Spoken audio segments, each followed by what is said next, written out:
Bir nəfər dedi ki, mən məscidə girdim. Yolda bir nəfər çıxdı qabağıma. Kömək istədim. Biraz danışdırdım. Gördüm, yox, elə bu doğrudan ehtiyaclıdır.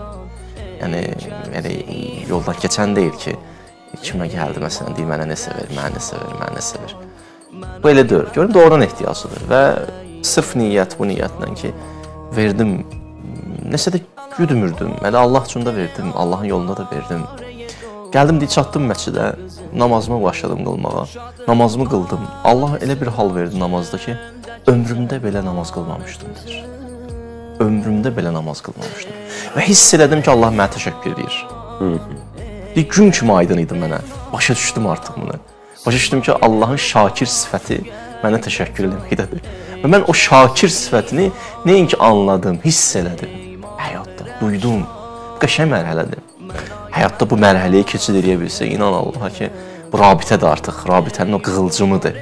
Bundan da ötədir məsələ. Artıq o kontakt yarandı, o ünsiyyət yarandı. İnsan hiss eləyir.